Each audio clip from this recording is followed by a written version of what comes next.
Okay, so we have all of these people in the higher education industrial complex, especially with respect to elite universities, are still telling us that they believe racial discrimination in the university admissions process is a very good thing. We don't have police chiefs around the country. No, actually, we would like to shoot way more black people. And unfortunately, the law says we can't, but we're really, really eager to do it. Now, look, are there some racist cops in this country still? Yeah, absolutely. But I believe cops when they tell us they want to get those numbers down and they don't want to be shooting people disproportionately from other races or really shooting very many people at all. I think they just prefer everybody commit fewer crimes. But that's the difference, right? And the higher education, elite, progressive universe, they believe this form of racial discrimination is good. They want to do more of it. They don't care if the SAT scores or the GPAs are lower because diversity is the end goal unto itself.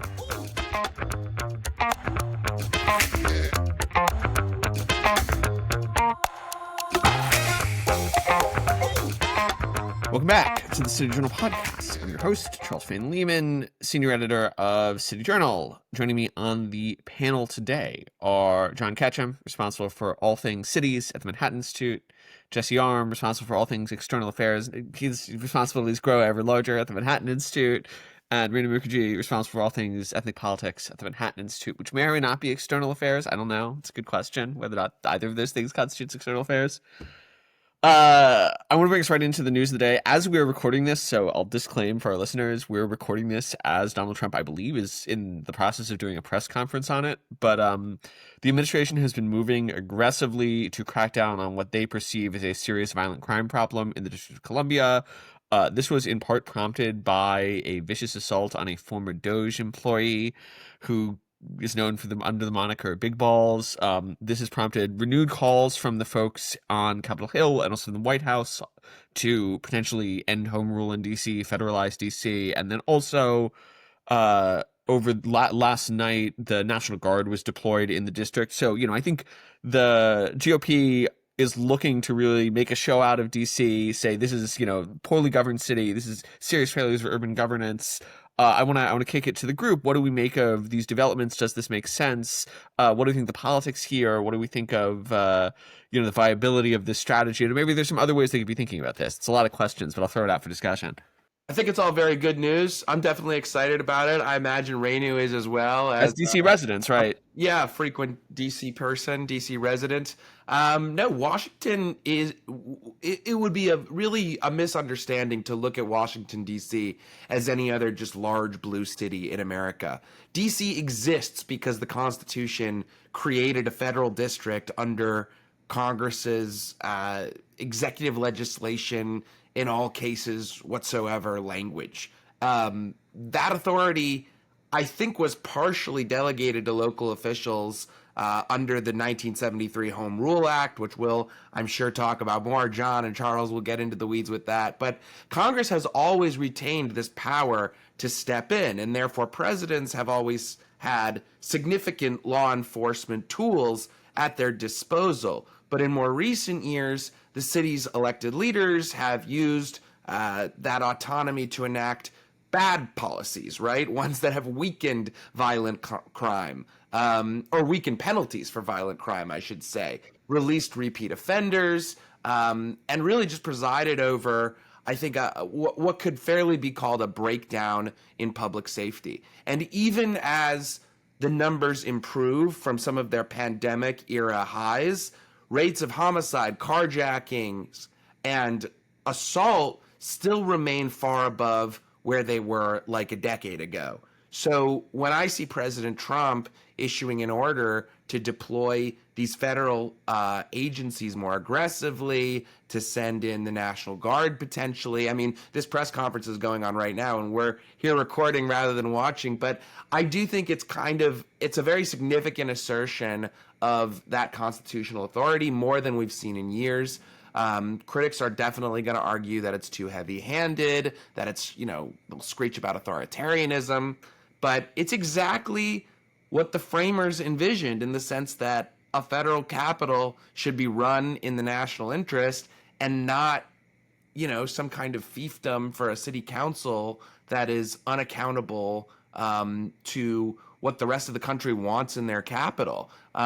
If this effort works and it visibly you see visible enforcement that makes DC feel safer for its residents, for its workers, and for the tourists who are coming here from all over the country and the world, I don't think that I think that essentially serves as a test case for whether this sort of right of center approach to urban governance can reverse disorder in deep blue jurisdictions all around America. I do think that, to Jesse's point, the timing here matters greatly, and how quickly Trump, if he does take action, how quickly he can get things under control. Our colleague Chris Rufo had an interesting tweet yesterday where he said the way in which Trump could sort of win the media war and the war on public opinion with respect to exercise and control to get the crime down in DC, you essentially want his narrative to beat the narrative of authoritarianism that will inevitably rise from the left. And so even if, crime numbers go down, the general feeling of disorder in the city, starts to recede a bit, which, everybody can acknowledge that, you feel unsafe walking around the city. I live in Noma, and that's kind of, what it's like. But if Trump's able to do this quickly and he can beat the cries of authoritarianism, I do think it would even be perceived as a success from many left of center Democrats.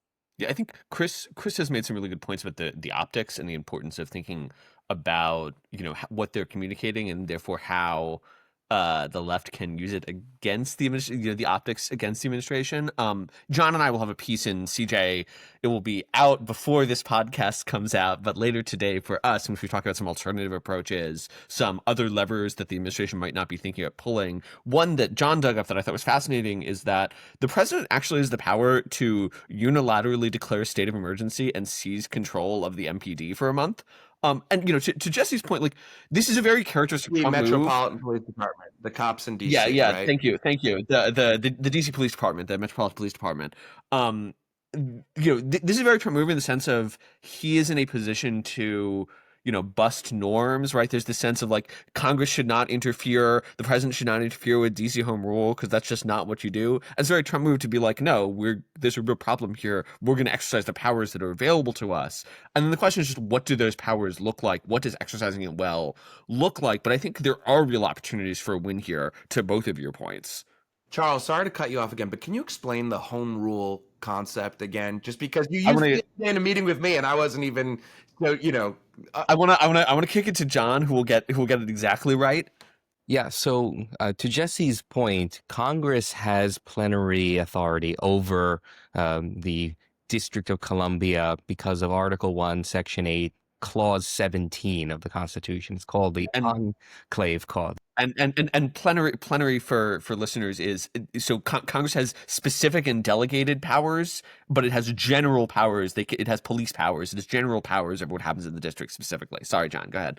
And the Trump move is essentially hearkening back to a historical norm where the federal government took a direct hand in the management of Washington, D.C. So for over a century, for example, the district was governed by 3 commissioners, all of whom were appointed by the president. There were standing committees in Congress that dealt with the day-to-day management of D.C. And effectively, D.C. has always been something that the federal government could take a greater hand in. Now, in 1973, Congress delegated a good deal of its authority to a separate local government, including a tripartite style of government. So you have the executive in the mayor's capacity as a strong form mayor with the ability to veto legislation. Then you have a DC council that is composed both of ward members who are elected in a district style election, and then also at large council members. And then you also have a series of local courts as well. So over things like, misdemeanor crimes and so forth. So That's been the status quo since 1973. But as Charles mentioned, Congress could always abrogate some of these powers, and in fact has done so. For example, in 1995, after a period of fiscal mismanagement, Congress passed legislation to establish a control board over D.C., and that control board had power to override local legislation. That board was in effect until 2001, after 4 consecutive balanced budgets were passed with compliant audits.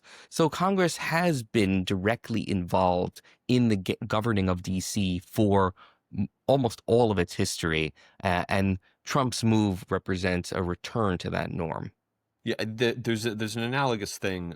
We use the same governance structure in Puerto Rico for restructuring. It's called PROMESA. It's the restructuring of Puerto Rico's debt after the Puerto Rican debt crisis, and it's very controversial on the island, but it seems to be imposing some degree of fiscal discipline. I think this gets to the bigger point of like, one theme that we at CJ are really interested in is what do you do about these big blue cities that are often depriving their citizens of the fundamental right to safety and orderliness. And one answer that we've come back to is cities are creatures of the sovereign entity in which they exist. And that's true in red states, and it's true in DC, right? The District of Columbia exists at the pleasure of Congress. It could be abolished tomorrow by vote, and the president has to sign and whatever.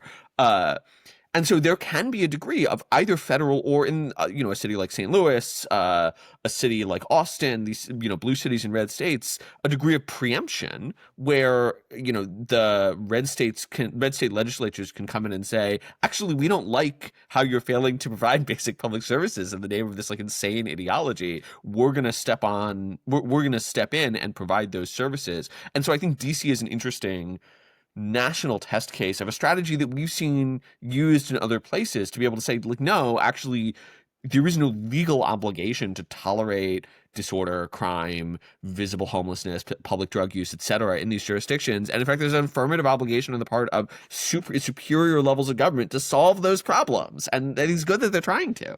Yeah, in other words, if DC can't keep its own streets safe, the federal government has every right and really every obligation to do it for them. Right. And so the constitutional obligation, right? Like it adheres in Congress to solve the problem. That is their job. The fact they've abdicated is like a failure. Right.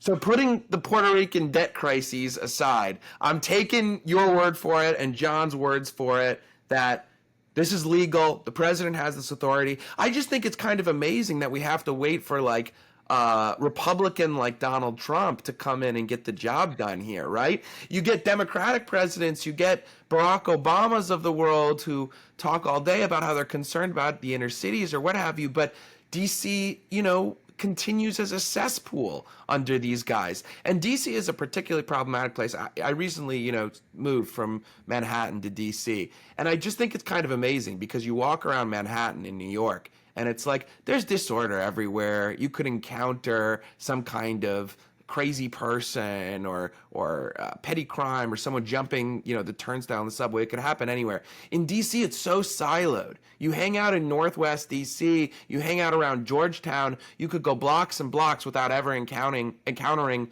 a homeless person.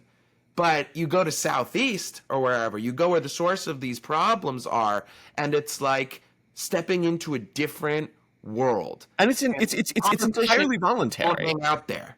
Yeah, I mean, so like, there's an assessment from a couple of years ago. I forget the exact fraction, but it's something like 60% of violent crime in the District of Columbia is attributable to 1,000 people. And the district authorized this study, and they were like, we need to give these people wraparound services. We need to provide them with stuff. We need to make sure. I'm like, you need to put those people in prison forever. Like, that's what you need to do. And the fact that the city won't do it is insane and is a clear failure, to your point, is a clear failure that Congress hasn't done it up to this point.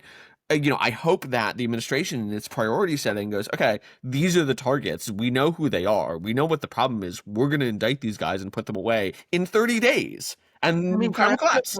Correct me if I'm wrong, Charles, but there are gangs operating even outside of the District of Columbia that have figured out this system exactly and are gamifying it. So they're saying, okay, we're sending in a minor because they're going to get kid glove treatment, and we can send this minor in exactly 2 or 3 times With before standard they operating procedure, yeah. on the wrist, and then we send in a new minor to send in. My favorite example of this, and this is a little in the weeds, but DC residents will appreciate this. Have you ever seen somebody doing like 80 down Pennsylvania Avenue?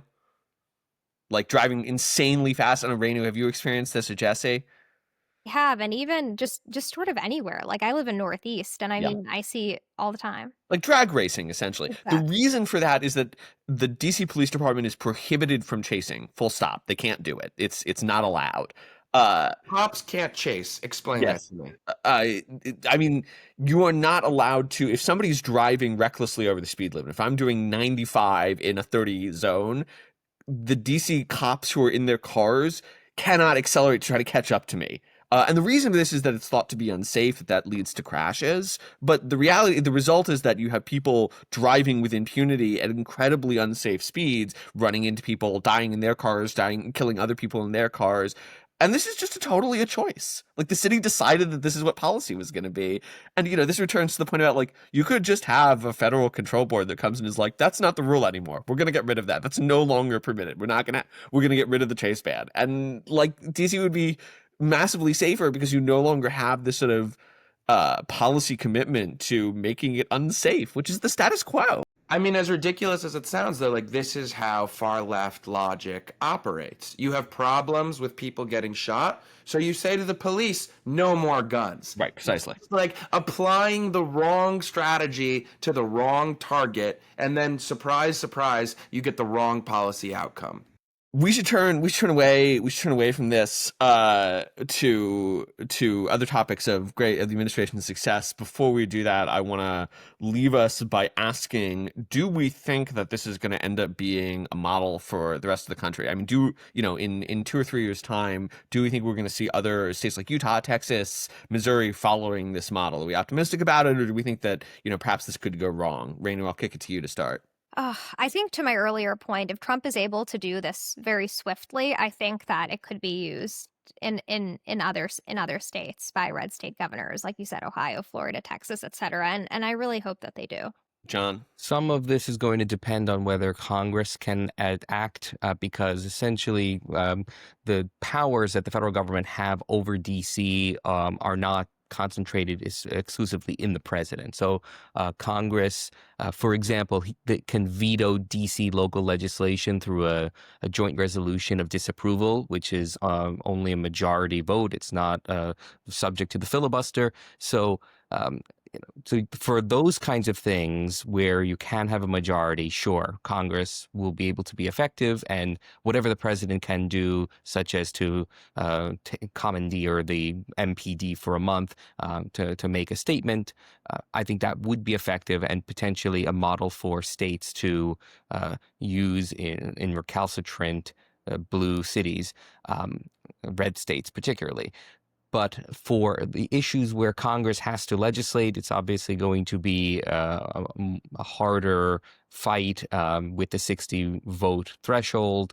And so, the range of possibilities is going to be limited by political considerations in D.C. that may not exist in state houses. Jesse? I think we're just getting started. And I think this is actually going to be one of the most lasting elements of Trump's record and success and legacy, is if they can turn around Washington, D.C. and really clean up these streets, particularly in the southeast part of the district.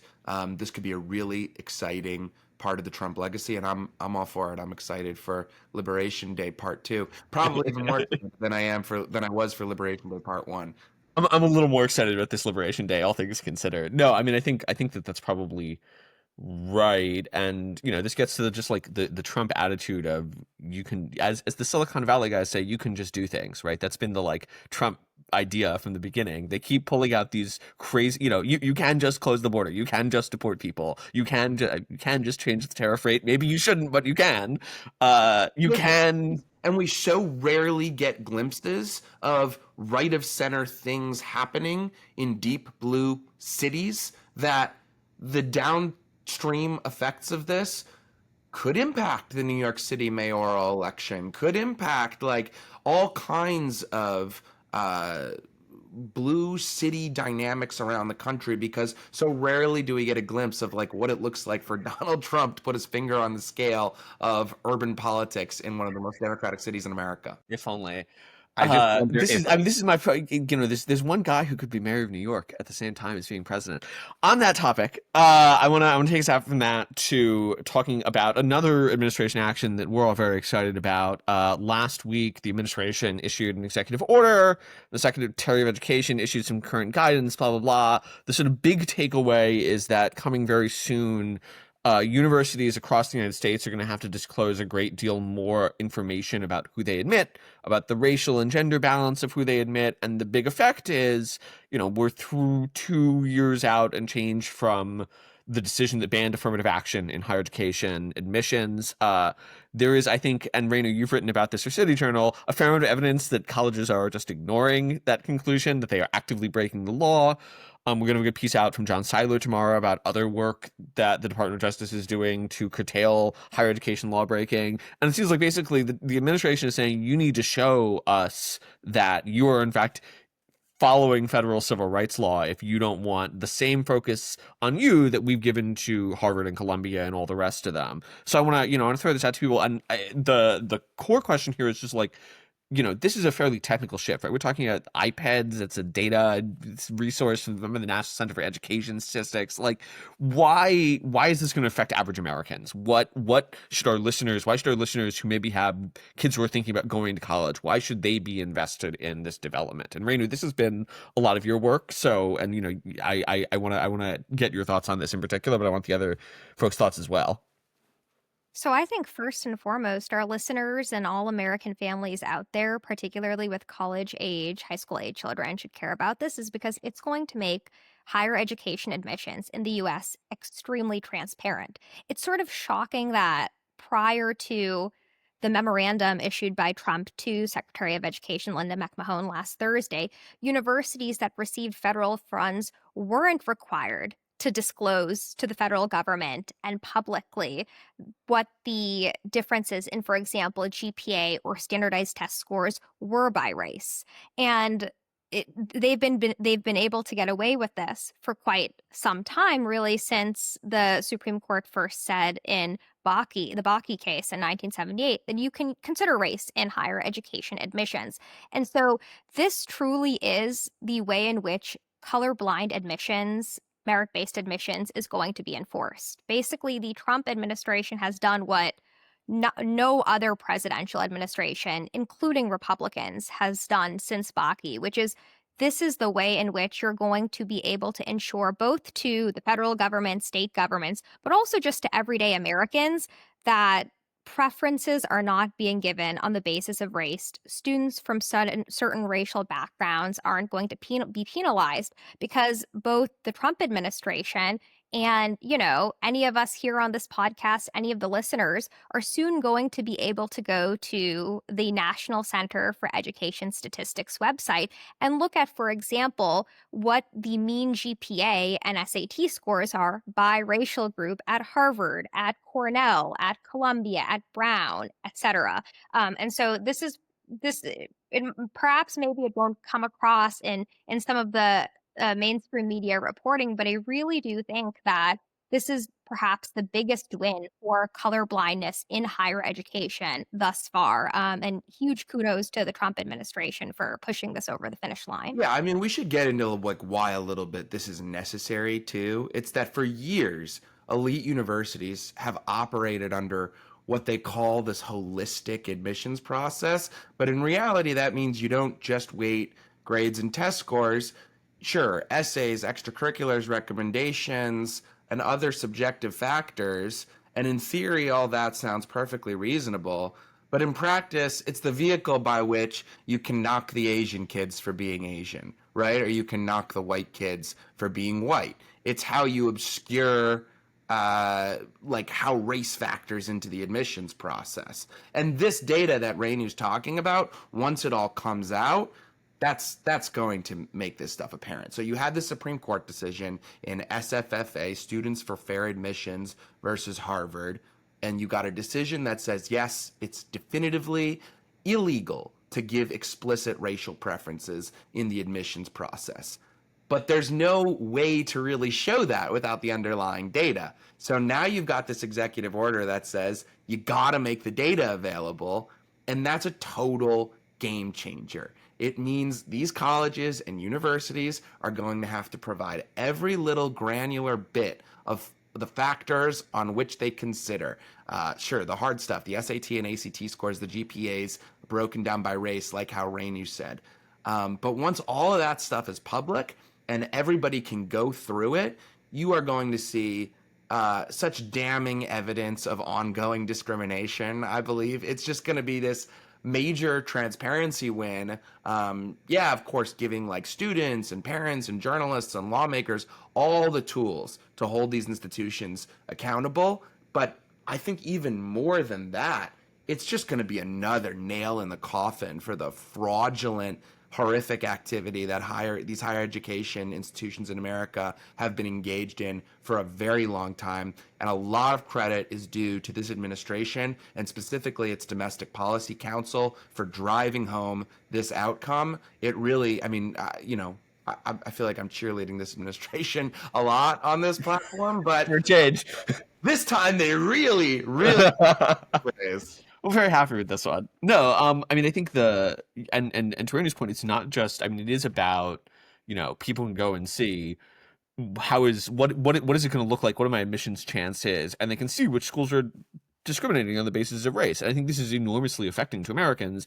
If you are the parent of an Asian child or a white child who's thinking about going to Harvard or Yale, a real component of your calculus is, how do I get past the pervasive racial discrimination? That's just been like accepted as true, but now you can highlight it. But then, the other value here is data is a weapon, data is a hammer. The Department of Justice can go after, they can look at these racial disparities.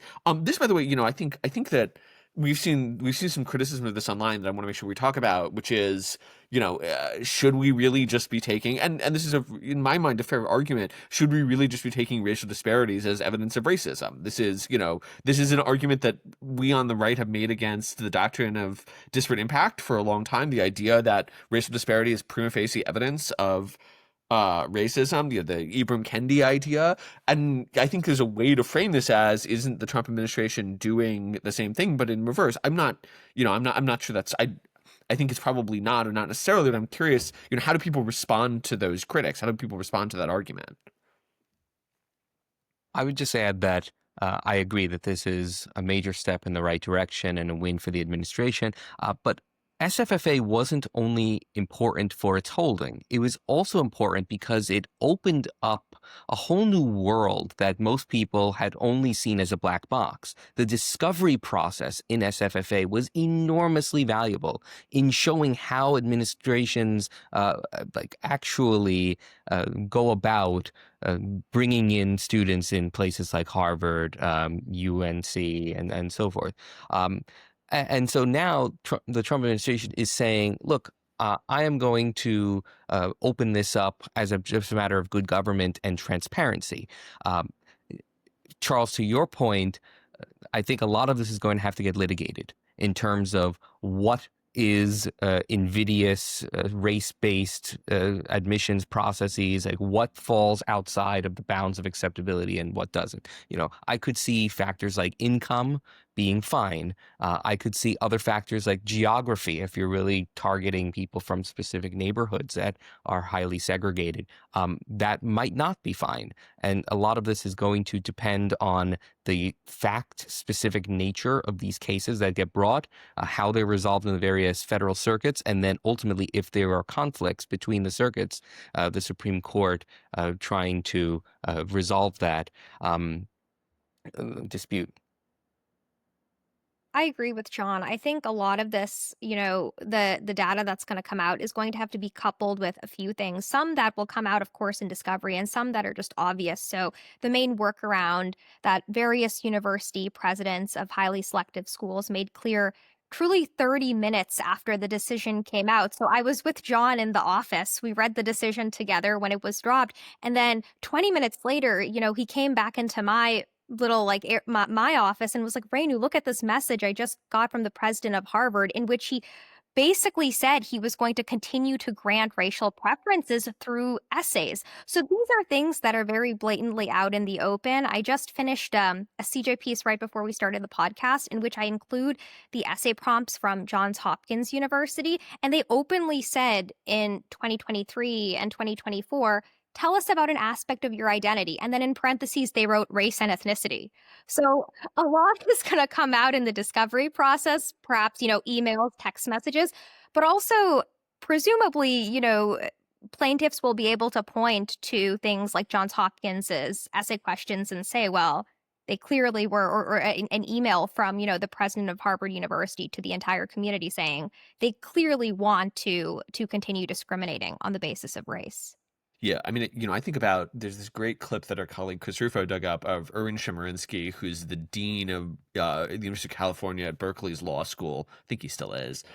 Where it was like it was a private session for folks in law school in which he said quite openly, we're going to keep doing affirmative action. I will deny it if I'm asked outside of this room, but we're going to keep doing affirmative action. It's like, okay, so you've just admitted that you're going to engage in massive resistance. You're going to break the law in order to keep discriminating on the basis of race. Like, yeah, and to Renu's point, one of the answers is, if all you can get is statistical oddities, okay, that may not be grounds to prosecute, but like, these people do leave a lot of breadcrumbs in their willingness to be racists. So I think we'll get more than that. That's an important piece of this, right? So you asked about like how we think about other sets of racial data, and that disparities aren't necessarily indicative of racism. Okay, so we have all of these people in the higher education industrial complex, especially with respect to elite universities, are still telling us that they believe racial discrimination in the university admissions process is a very good thing. We don't have police chiefs around the country. Oh no, actually we would like to shoot way more black people. And unfortunately the law says we can't, but we're really, really eager to do it. Now look, are there some racist cops in this country still? Yeah, absolutely. But I believe cops when they tell us they want to get those numbers down and they don't want to be shooting people disproportionately from other races or really shooting very many people at all. I think they just prefer everybody commit fewer crimes. But that's the difference, right? In the higher education, elite, progressive universe, they believe this form of racial discrimination is good. They want to do more of it. They don't care if the SAT scores or the GPAs are lower because diversity is the end goal unto itself. And that's what the Trump administration is fighting. The Trump administration is saying, no, we believe merit is the end goal unto itself, and you need to be assessing these people who you're going to welcome in your private institutions on the basis of merit. And by the way, you know what? If we were living in a different universe where all of these laws on the books that made racial discrimination illegal on a kind of de jure basis didn't exist, then maybe we'd be having a different conversation. But these people are being bludgeoned by the tools that they passed for themselves. And I think, I think critically are being bludgeoned with the tools that don't say the things that they have subsequently been interpreted to say. You go read the Civil Rights Act; it's a very broad, colorblind law. That's what it is. Yes. And the administration, again, this is a Chris Rufo point. For a long time, there was sort of a minority view. One view on the right was we need to capitulate to the sort of civil rights consensus of the 1980s and 1990s, the sort of post-CRA idea of like, race consciousness and affirmative action. And we sort of complained about it doing anything. And then there's a minority view that was just like, we need to uproot the civil rights state altogether. And what the administration has done, building off of a number of thinkers' work, is go, nah, actually, if we just enforce the law as written, the colorblindness is in there, and so we're going to use civil rights law to attain what we understand non-discrimination to actually look like, which is, in my view, what a large majority of Americans believe non-discrimination looks like, right? This is a winning issue for the administration because this is how Americans think about racial discrimination. They think that selecting students on the basis of race is racist, and that's bad. See, I agree with you, Charles. The other side is going to say, though, that colleges have an interest in creating a diverse student body of various kinds, diversity in experience, of incomes, etc., and that they lost that argument. Well, Sorry, but they'll say that they still want to curate a particular student experience, and that should be, within their ambit of ability. Now, what gets measured gets managed, and they're going to say, look, we are going to be focusing on test scores, on GPAs, and these quantitative metrics. And in effect, that is a not so subtle nudge to get us to focus almost entirely, if not entirely, on those measures rather than the softer measures that we think we should be able to use in selecting a student body. So that's just going to be the other side's case, and I wonder if we could respond. Yeah, by the way, I mean, there's a lot of agreement within our coalition on this particular matter, but like this application and this set of like using the other side's instruments that they've left lying around to bludgeon them with, we have healthy disagreement on it too. I mean, we've been referencing Chris Rufo a lot, but like he had a big debate with our colleague Ilya Shapiro around or they just had not a big debate, but disagreement around the Anti-Semitism Awareness Act, right? Like, should you use this same theory of the case for bludgeoning anti-Semites on the hard political left, right? Should you put a definition of anti-Semitism into law and then use civil rights law to go after people who are engaged in targeted harassment of Jewish people? All of this stuff, but because we've passed some bad laws and even more so than that, had some bad Supreme Court decisions in the past around this set of topics, it makes for all kinds of interesting debates today. I also think that you have to ground it, and this is the thing the administration, I think, has successfully done. You have to ground this in the moral content of the argument, right? Like, I gave a talk, I was on a panel at the University of Chicago, and somebody came up in the question period and was like, what do you make of the these recent developments in affirmative action? She was clearly very upset about them. I was like, okay, well, so what happened is that the thing you support is wrong. It's immoral. Like, the grounds of the argument is that they want to do racism and we don't. We are against it and they are for it. And so, I think all of the sort of nitpicky little, well, we want to select like this and we want to select like that and we want to have this, it's like, you want to gerrymander the racial composition of your class. That's wrong. It's immoral.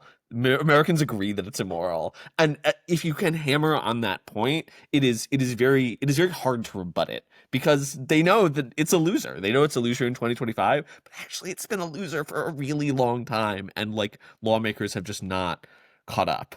That's also where the strength of the right really lies, in pointing out the reason it's immoral regardless, but the way in which I think you can break through to Democrats, and this is wrong. Racism is immoral regardless of whether the primary victim is an Asian or an African American or a Latino or someone who's Italian, etc. But at the end of the day, for example, me and our colleague Michael Hardney at the Manhattan Institute have done a survey in which we've asked, Americans, we've asked Democrats, how do you support this policy when you know that the primary victim is like an Asian, like a Asian teenager? And supermajorities of Democrats become quite uncomfortable with it. And again, like, Republicans oppose discrimination whether the primary victim in higher education admissions is, a white or an Asian. But I think this is how we can really get through to those on the left, which is to point out, and it's not just in the context of higher education admissions, but also with like exam school admissions. Every year, the New York Times will release some sort of reporting about how those admitted to the specialized high schools in New York City are, there's only like 6 or so Black students, and they often say that this is segregated. What they don't say is, no, it's not segregated. You have a majority of students who are from various Asian origin groups. The schools are, in fact, quite diverse. And so the way we can many in our coalition are already on the same page as us, but to get to those particularly on the center left, to really stress the point, like, this is genuine systemic racism against students of Asian origin. That's what this is, both in higher education, both in high schools, et cetera, and gifted and talented programs. And I think as much as the administration can stress that, it's going to get through to even those that might disagree with us on other issues. Jesse, last thought, then we should move on. So much of this ultimately comes down to the fact that Donald Trump just understands populism and does it really well. This is an issue that there are broad swaths of people find inherently immoral and bad. It polls like you've never seen before, and yet there is this institutional elite intense debate back and forth in places like Cambridge and Washington, D.C. It's ridiculous. Donald Trump looks at it and says racial discrimination is illegal and we should do something about it because all of these institutions are openly telling us they are engaged in it. So they're going after it ruthlessly, like many other previous Republican administrations should have pushed on a lot harder. Like is the story on so many other metrics. Populism isn't what some DC think tank guy who stylizes himself a populist tells you it is. It's what a lot of people want to see happen. And the president is now making good on realizing that. And we might see some of the downstream consequences of this victory on things like the SHSAT that Renu mentioned. The majority low-income kids that go to those schools, they are one of the most powerful launching pads into successful careers that New York City offers. Very popular among East Asian parents. But Zohran Mamdani recently backtracked from his previous comments opposing the SHSAT. And so, John, we almost made it through a whole podcast without mentioning Zohran Mamdani. I do want to say we have a great piece from Daniil Souza-Egorov on the site last week that I recommend about the SHSAT and the claims that it's racist. Check that out. Before we roll on to our closer, I want to ask people 0 to 1,000, how many universities are going to be prosecuted as a result of this decision and or entered into consent decrees? Renu, what's your order of magnitude? All of them that receive federal funding. Great, cool. Okay, it's all of the above. It's like several thousand. John? I think you just have to sue a few of them, and then everyone else will fall in line and get the message. So I feel like I'm $1 on Price is Right. Okay, Jesse? I don't know. I guess, yeah, they're probably all doing it, but you're only going to sue a few of them. The key names, the worst actors in this case are the most elite ones, the ones with the best reputation, so to speak. I put up air quotes there for people who aren't watching us, who are only listening to us. The best reputations / the worst reputations, those will be the targets here as well. I will not be happy until we have replaced Harvard with Trump University Cambridge. This has long been my dream, and I hope we're going to get there very soon. All right, before we go, I want to take us to a weird story that I enjoyed over the weekend. There's a great recent piece in the New York Times about a Toronto man who spent a month delusionally convinced by ChatGPT that he had discovered a new kind of math. This story really has everything. It has AI making people psychotic. He's a stoner, so of course that was involved, although he denies it, but of course that was involved. And it has sort of the like rising threat of AI associated psychosis. So, we talk about AI. It's sort of a big cultural story. I think it's more interesting as a cultural story. And I'm curious, what do people make of this phenomenon? What do you think about sort of AI-induced cultural weirdness? How concerned are you about this? A little bit, a lot, somewhere in between? John, I feel like you're on my page about this. Well, for most of human history, we thought that there was only one type of geometry, Euclidean flat geometry. And then in the 19th century, Gauss and Boilai realized that there were different types of geometry. There's spherical, there's hyperbolic, and they all have different axioms.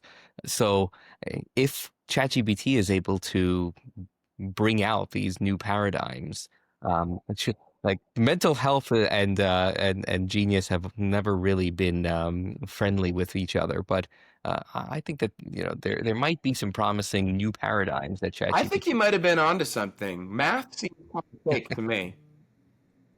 Great, good. Okay, we have two who are leaning into the delusion right now.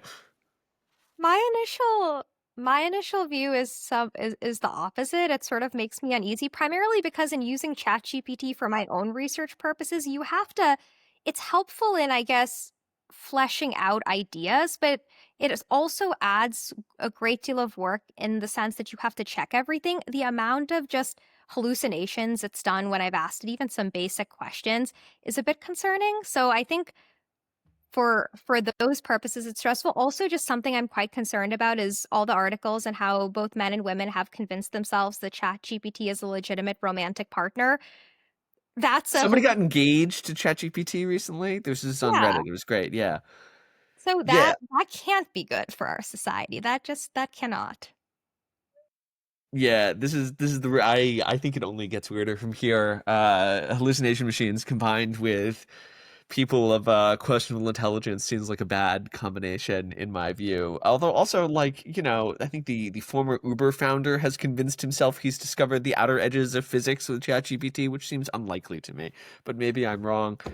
All right.